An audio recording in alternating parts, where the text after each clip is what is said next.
우리가 몰랐던 숨겨진 비밀 이야기가 이제 시작됩니다. 결혼식장은 정말 화려하게 꾸려져 있었는데요. 샹들리에는 번쩍이고 장미꽃길은 길게 깔려 있었고 하객들 표정에는 축하의 기대가 가득했었습니다. 그런데 정작 신부 자리만 비어 있었죠. 사회자가 조금만 더 기다려보겠습니다 라고 말할 때마다 웅성거림이 커졌고 불안이 서서히 번졌는데요. 그때 지역 휴대폰에 짧은 진동이 왔습니다. 화면에는 단 한 줄이었어요. 미안해요. 나 그 사람한테 가요. 그 짧은 문장이 왜 이렇게 큰 파문을 만들었을까요? 이유가 있었는데요. 정보아가 집안의 압박 속에서 정해진 결혼을 받아들이는 척하면서도 마음속에는 오래전부터 사랑하던 사람이 있었고요. 그 사람을 끝내버리지 못했었더라고요. 반대로 지역은 왜 이 결혼을 수락했느냐가 또 중요한데요. 지역은 겉으로 비혼주의라고 말해왔지만 가족을 안심시키고 싶다는 책임감과 한 번쯤은 정해진 길로 걸어보자는 타협이 동시에 작동했었습니다. 상견례 자리에서 6개월 후면 상무 자리에 앉을 겁니다 라는 말이 돌았던 것도 마음을 흔들었는데요. 승진이 목적이었다기보다 내가 이렇게라도 어른이 될 수 있을까라는 불안이 작게 끼어 있었던 거죠. 그러니 둘 다 진심을 숨기고 있었고 결국 그 숨김이 같은 날 같은 장소에서 터져버린 셈이었습니다. 하객들 사이에서는 금세 소문이 돌았는데요. 신부가 도망갔대, 다른 남자가 있다더라 같은 말들이었고 기자들 카메라는 연신번쩍이었습니다. 그 소란 속에서 아버지 이상철은 아들을 똑바로 바라보고 조용히 말했어요. 사람 마음을 속이면 오래 못 가는 법이다. 내가 뭐랬냐. 이 말에는 꾸짖음만 있었던 게 아니라 이제라도 내 마음을 보라는 간절함도 들어있었는데요. 지역은 그 순간 고개를 들지 못했습니다. 속으로는 이렇게 중얼거렸어요. 나는 왜 이 결혼을 택했지? 사랑을 믿고 싶어서였나? 아니면 모든 걸 빨리 끝내버리고 싶어서였나? 집에 돌아와서는 더 어려웠는데요. 가족들 사이에 말이 끊겼고 공기가 무겁게 가라앉아 있었습니다. 이상철은 원칙과 책임을 이야기했는데요. 사람은 선택에 책임을 져야 한다. 내가 흔든 건 너 하나가 아니다. 이 말은 사실 지역을 향한 분노라기보다 아버지 스스로의 삶에서 배운 고단한 진실을 전하려는 마음이었죠. 그런데도 지역 귀에는 비난처럼만 들렸습니다. 아버지는 늘 원칙만 얘기하시잖아요. 저는 제 선택을 하고 싶었을 뿐이에요. 그게 그렇게 잘못입니까? 이렇게 버티다가 결국 지역은 집을 나갔습니다. 현관문이 닫히는 소리 뒤로 가족들은 서로를 보지 못하고 같은 자리에 얼어붙어 있었죠. 이때 어머니 김다정은 조용히 과일을 깎으면서 눈을 피했는데요. 말을 많이 하면 상처만 남겠다는 걸 오래 살면서 알게 되었기 때문이었습니다. 할머니 조옥래는 한숨을 섞어 농담을 던졌어요. 우리가 살던 때도 큰일 많았지. 그땐 돈 대신 체면을 잃었고 지금은 체면 대신 말을 잃었구먼. 이렇게요. 농담이었는데 가족이 숨을 돌리게 해주는 소박한 지혜이기도 했습니다. 장남이 비우고 나니 자연스럽게 둘째 지환에게 무게가 실렸는데요. 지환은 늘 묵묵히 몸으로 버티는 쪽이었고 말보다 행동을 먼저 내던 사람이었습니다. 그래서 내가 뭘 해야 하는지 알겠다는 마음으로 이력서를 돌리고 사람들을 찾아다녔는데요. 현실은 냉정했죠. 보디가드 경력으로는 안정된 포지션이 어렵습니다. 우리는 더 전문적인 경력을 원해요. 같은 말만 돌아왔습니다. 자존심은 많이 깎였고 밤에는 술잔을 기울이며 형이 무너진 자리에 내가 뭘 할 수 있겠어라며 스스로를 탓했었더라고요. 그런데 여기서 중요한 전환이 하나 생겼는데요. 하늘건설과 연결된 누군가가 조심스럽게 지환에게 접근을 했습니다. 형 대신 나와 일해볼 생각 있니? 이 제안의 속내가 뭘까 궁금하실 텐데 겉으론 경운형 쪽 도움을 구한다는 명분이었지만 실제로는 정보아가 왜 사라졌는지와 하늘건설 내부에서 뭐가 흔들리는지를 조용히 살피려는 시도였어요. 지환은 처음엔 거부감이 있었는데요. 우리 가족이 상처받은 판에서 내가 거길 왜 들어가라는 마음이었죠. 하지만 한편으로는 형의 그림자를 넘어서 내 선택으로 뭔가를 바꿔보자는 결심도 생겼습니다. 그래서 그는 조건을 꼼꼼히 확인하고 자신이 할 수 있는 범위를 직접 정리해서 천천히 발을 들였는데요. 이게 나중에 아주 큰 변화를 가져오는 씨앗이 됩니다. 막내 수빈은 결이 좀 달랐습니다. 집안이 뒤집혀도 본인은 흔들리지 않겠다고 마음을 단단히 붙잡았는데요. 내 채널은 내가 키운다. 오빠들이 무너져도 나는 무너지지 않는다 이렇게요. 최근 패션 채널 조회수가 떨어졌고 광고주 문의도 줄어들면서 위기감이 있었는데요. 수빈은 계산이 빠른 사람이라 현실적으로 타개할 카드를 곧장 찾았습니다. 그래서 박성재에게 연락을 했던 거예요. 오빠 제 채널에 한 번만 나와줄 수 있죠? 오빠 이름이면 조회수는 꼭 올라갈 거예요. 이 말 속에는 지금은 체면보다 생존이 먼저다라는 절박함도 들어있었고요. 성재가 왜 망설였느냐도 이유가 있었는데요. 성재는 겉으론 여유로운 본부장이지만 마음속에는 지은호를 향한 오래된 마음과 친구 지역에 대한 미안함이 엉켜 있었습니다. 그러니 수빈 제안을 쉽게 그래라고 말하기 어려웠죠. 게다가 수빈이 슬쩍 출연해주시면 집안 얘기 형들 얘기 이런 것도 정리해서 드릴 수 있어요 라고 귓속말을 했을 때 성재는 표정이 굳어졌습니다. 이 선을 넘는 순간 서로에게 안 돌아갈 수 있겠다는 판단이 들었기 때문이었어요. 그럼에도 성재가 완전히 선을 끊지 못한 건 수빈의 눈에서 어린 욕심만 본 게 아니라 살아남으려는 진심도 읽혔기 때문이었습니다. 이 아이는 스스로를 지키려고 발버둥 치고 있구나라는 마음이 들었거든요. 그 무렵 지은호는 마음이 크게 흔들려 있었습니다. 평생 짝사랑해온 선배가 결국 조건을 택했다는 실망, 그리고 그 결혼마저 무너졌다는 혼란이 한꺼번에 밀려왔는데요. 선배는 인간 같지도 않아. 어떻게 나한테 이럴 수 있지? 이 말에는 분노보다도 배신감과 자책이 섞여 있었습니다. 내가 선배를 너무 믿었나? 내 마음을 너무 쉽게 내놨나? 이런 질문이었던 거죠. 그런데 그때 조용히 다가온 사람이 성재였습니다. 성재는 은호야, 넌 늘 혼자 버티려 하잖아. 근데 사람은 혼자 못 견디는 법이야 라고 말했는데요. 위로였지만 은근 이젠 내가 너 편이 되게라는 신호이기도 했습니다. 은호는 그 말에 기대고 싶은 마음과 혹시 내가 약해져서 누군가에게 기대려는 건 아닐까라는 경계가 동시에 올라왔습니다. 그래서 스스로에게 물었죠. 지금 기대는 걔 사랑일까? 아니면 외로움 때문일까? 이 질문이 은호 마음 안에서 오래 맴돌게 됩니다. 그 사이 지혁은 원룸에 앉아 술을 조금씩 비웠는데요. 스스로에게 자꾸 질문을 던졌습니다. 나는 조건 때문에 살았던 걸까? 아니면 진짜로 사랑을 믿어보고 싶었던 걸까? 답은 쉽게 나오지 않았습니다. 다만 한 가지는 분명했는데요. 정보화를 미워하고 싶으면서도 미워할 수만은 없었다는 거예요. 나도 내 마음을 솔직히 말하지 못했는데 누구를 탓하나라는 자책이 뒤늦게 고개를 들었기 때문이었습니다. 이즈음 언론에 익명의 제보가 흘러들어갔습니다. 신부, 다른 남자와 도망. 제목은 자극적이었고 댓글에는 온갖 말이 달렸는데요. 이 제보가 왜 흘렀는지도 생각해 볼 필요가 있었어요. 누군가 단순한 흥분으로 퍼뜨렸을 수도 있지만 하늘건설 내부에서 책임의 화살을 외부로 돌리려는 의도가 섞였을 가능성도 있었거든요. 회사 입장에서는 개인 스캔들로 프레임을 씌우는 편이 손실을 줄이기 쉬웠습니다. 그러니 집안 사람들은 서로를 의심하게 되었고요. 혹시 우리 중 누가 흘린 거 아냐?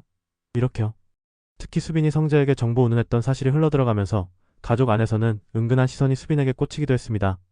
수빈은 억울하면서도 입을 다물었습니다. 지금 변명하면 더 커진다는 걸 알았던 거예요. 그러는 사이 정보화가 해외에서 목격됐다는 소식이 돌기 시작했는데요. 공교롭게도 하늘건설이 공사권을 따내려던 지역 근처였다는 이야기가 따라붙었습니다. 정보화 곁에는 정체불명의 남자가 있었고요. 업계에서는 그 남자가 현지 프로젝트 팀과 연결돼 있다더라는 말이 나왔습니다. 이러면 그림이 달라지는데요. 정보화가 단순히 사랑만 쫓아간 게 아니라 자신이 도구처럼 쓰이는 상황에서 벗어나고 싶었던 가능성이 보였기 때문이죠. 내 결혼이 회사 거래 일부가 되는 건 싫다는 저항이 사실은 오래전부터 그녀 안에 있었던 거였습니다. 성재는 그 무렵 은호에게 마음을 내보였는데요. 은호야, 넌 이제 내가 지켜줄게. 이 말에는 순정과 소유가 반반 섞여 있었습니다.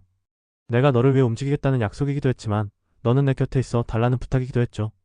그런데 때마침 그 자리로 지혁이 들어왔습니다. 두 사람의 눈빛이 얽혔고 말보다 숨이 먼저 부딪혔는데요. 지혁은 친구로서 배신감을, 성재는 오래 숨겨둔 마음의 변명을 각자 가슴에 올려놓고 있었습니다. 은호는 그 사이에서 한 발 물러서며 이렇게 말했어요. 두 분 다 제 마음을 걱정하시는 건 알겠는데요. 지금은 제가 저를 먼저 지켜야겠어요. 이 한마디가 두 남자의 숨을 잠깐 멈추게 했습니다. 은호는 그날 이후로 누구의 위로에도 바로 기대지 않겠다고 마음을 다잡았거든요. 한편 지환에게는 예상 못한 장면이 펼쳐졌습니다. 새로 맡게 된 외부 협력 업무 자리에서 정보화와 함께 있었다는 바로 그 남자를 마주치게 된 거예요. 이름은 처음 듣는 이름이었고 외모는 화려하지 않았지만 눈빛이 단단했는데요. 당신이 왜 여기에? 지환은 순간 멈칫했습니다. 그런데 그 남자가 조용히 말했어요. 저도 숨으려는 게 아니라 증명하려고 여기 있는 겁니다. 뜻밖의 말이었죠. 이후로 알게 된 사실이 흥미로웠는데요. 정보화가 떠나기 전 하늘건설 관련 내부 문건을 두어 차례 열람했었다는 소문이 있었습니다. 결혼이 회사의 이해관계와 얽힌 도구처럼 굴러가는 걸 눈으로 확인한 뒤 나는 이 판에서 내 의지로 나가겠다라고 결심했었다고 하더라고요. 그 남자는 보아씨가 회사의 거래 도구가 되는 걸 막고 싶어 했고 그 선택이 저까지 위험하게 만들 걸 알았지만 같이 책임지겠다고 하더군요라고 말했습니다. 지환은 그 말을 듣고 한동안 입을 떼지 못했는데요. 형 자리를 대신 채우는 것이 아니라 내가 서 있는 자리에서 진실을 확인하는 것이 자신이 해야 할 일이라는 걸 깨닫게 되었기 때문이었습니다. 이즈음 수빈과 성재 사이의 줄다리기도 더 복잡해졌는데요. 수빈은 콘텐츠 구성을 위해 있는 이야기를 잘 정리해서 보여주자는 선을 지키려 했습니다. 하지만 동시에 성재는 그 선을 정말 지킬 수 있냐는 의심을 거두지 못했죠. 수빈은 속으로 내가 지금 이용하려는 걸까? 아니면 같이 살아남는 길을 찾는 걸까를 스스로 묻고 또 물었습니다. 그래서 촬영 전에 이런 말을 꺼냈어요. 오빠, 방송에서 우리 가족 이름 직접 거론 안 할게요. 대신 사람들이 공감할 만한 선까지만 가요. 저도 아슬아슬한 건 원하지 않아요. 성재는 그 말을 듣고 잠시 표정을 풀었는데요. 그래. 내가 그 선을 지키면 나도 도울게라고 했습니다. 둘은 위험과 생존 사이에 아슬아슬한 균형을 세워보기로 한 거죠. 지은호는 그 사이 스스로를 다잡는 방법을 찾고 있었는데요. 일터에서 작은 리모델링 프로젝트를 맡으면서 손으로 뭔가를 완성시키는 시간에 마음을 맡겼습니다. 카페 마감이 끝나면 설계 스케치를 고치고 납품 리스트를 체크하면서 내가 줄 수 있는 건 지금 이 작은 리스트야 라고 스스로에게 말했대요. 그러다 어느 밤 지혁이 조용히 카페 앞에 서 있는 걸 보게 되는데요.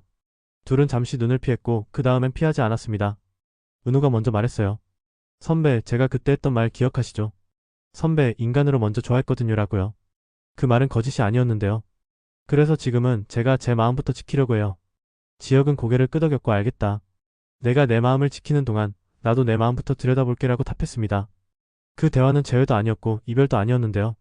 서로를 향해 급히 달려가지 않겠다는 약속에 가까웠습니다. 그 사이 집안 어른들의 마음도 조금씩 움직였는데요. 김다정은 말을 줄이고 대신 밥을 챙기자고 마음을 정했고 실제로 그게 가족을 붙잡아주는 작은 손이 되었습니다. 조홍래와 김장수는 종종 마주 앉아 애들은 결국 제 발로 서게 돼 있다는 이야기를 나눴고요.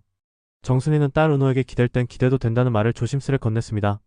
아들 지강호는 여전히 불만이 많았지만 누나가 이를 붙잡고 버티는 모습을 보면서 나도 내 자리 하나 만들어 볼게라고 투덜거리듯 말했고 그 말이 가족들에게는 작은 희망처럼 들렸습니다. 시간이 조금 흐른 뒤 또 한 번의 큰 물결이 밀려왔는데요. 해외에서 정보아와 그 남자가 함께 찍힌 사진이 여러 매체에 돌기 시작했습니다. 사진 속 표정이 숨기려는 표정이 아니라 오히려 버티는 표정처럼 보였다는 게 포인트였어요. 이때 지혁 마음이 다시 흔들렸습니다. 내가 미움으로 버텨왔는데 첫 표정을 보니까 미움이 아니라 싸움이었구나 하고요. 그래서 지혁은 누군가에게 화를 내는 대신 자신에게 질문을 조금 더 깊게 던지기 시작했습니다. 나는 내 진심을 말할 용기가 있었나? 누군가를 내 옆에 둘 준비가 됐었나? 이런 질문들이었죠. 그리고 마침내 지원 쪽에서 의미 있는 조각 하나가 들어오는데요. 내부 자금 흐름과 프로젝트 수주 일정 사이에 이상한 공백이 반복되고 있었고 그 공백이 결혼 일정을 밀고 당기던 타이밍과 겹쳤다는 정황이 발견됩니다. 이 말은 곧 결혼이 단지 집안 간의 연합을 넘어서 사업 일정의 안전핀으로도 활용되려 했다는 뜻일 수 있었어요. 지환은 이 사실을 바로 폭로하지 않고 정확한 근거를 더 모아보기로 합니다. 내가 들고 나가는 말은 누군가의 삶을 더 무너뜨릴 수도 있다는 걸 알았기 때문이죠. 이 선택은 지환을 형의 빈자리 대타가 아니라 자기 판단으로 움직이는 사람으로 바꿔놓기 시작했습니다. 수빈의 채널 촬영도 결국 성사됐는데요. 수빈은 선을 지키기 위해 톤을 바꿨습니다. 요즘 우리 모두가 흔들리잖아요. 저는 이렇게 버팁니다. 같은 주제로 직접적 폭로나 이른 거론 없이 감정과 선택의 문제를 다뤘습니다. 조회수는 급상승까지는 아니었지만 꾸준히 올라갔고요. 댓글에는 오늘 영상 위로됐다, 선 긋는 용기가 더 멋있었다 같은 반응이 달렸습니다. 수빈은 그걸 보면서 자극이 아닌 방향도 먹히는구나라는 손맛을 처음으로 느꼈습니다. 성재는 촬영 후에 이렇게 말했습니다. 내가 내 선을 지키니까 나도 내 옆에 서줄 수 있겠다. 두 사람 사이에는 이전보다 단단한 신뢰가 조금 생겼는데요. 그 신뢰가 훗날 또 다른 시험대에 오르는 건 지금으로선 누구도 모르는 일입니다. 이제 자연스럽게 각자의 마음과 선택이 서로를 향해 조금씩 기울다가도 다시 제자리로 돌아오는 모습이 이어지는데요. 지혁은 원망과 책임 사이에서 말을 고르는 법을 배우기 시작했고요. 미안하다와 고맙다를 쉽게 꺼내지 못하던 사람이었는데 어느 날 아버지에게 이렇게 말했어요. 아버지, 그날 제가 제 마음을 안 본 게 맞네요. 그걸 이제 봤습니다. 이상철은 대답을 길게 하지 않았습니다. 봤으면 됐다. 한마디였는데요. 그 말 속에는 그럼 이제 내 발로 걸어봐라라는 조용한 응원이 있었습니다.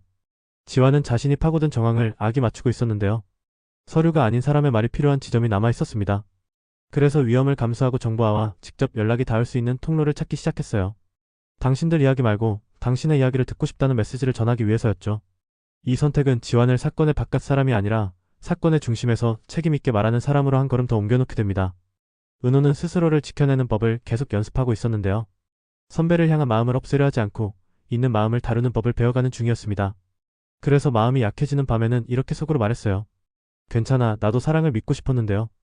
그 마음이 틀린 건 아니니까요. 성재에게도 선을 분명히 했습니다. 고마워요.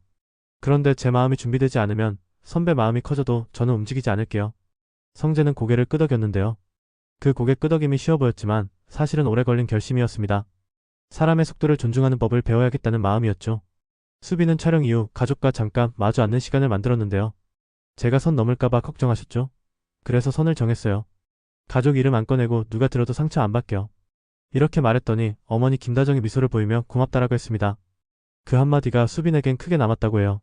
나 오늘은 잘했다는 마음이었죠. 마지막으로 작은 상자 하나가 지혁에게 도착하는 장면이 있었습니다.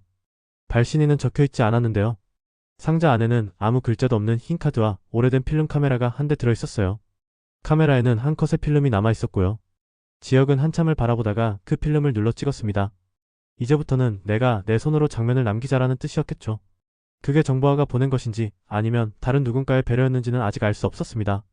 다만 지혁 마음속의 과거를 증명하는 대신 지금을 기록하자라는 작은 불이 들어왔습니다. 여기까지가 결혼식 파국 이후 전개된 큰 흐름이었는데요. 각자의 선택에는 다 이유가 있었고 그 이유 때문에 감정들이 엇갈리고 다시 만나는 과정이 이어졌습니다. 누군가는 책임 때문에 버텼고, 누군가는 사랑 때문에 멈췄고, 또 누군가는 생존 때문에 배웠습니다. 그래서 다음에는 이런 질문이 자연스럽게 이어질 것 같아요. 진심과 조건이 맞붙었을 때 끝까지 남는 건 무엇이었나 하고요. 그리고 그 답을 찾는 자리에는 아마도 다시 서로를 향해 천천히 걸어오는 이 사람들이 서 있게 되겠죠. 각자가 자기 속도를 지키면서요. 끝까지 시청해주셔서 정말 감사합니다. 지금까지 상상드라마 TV였습니다.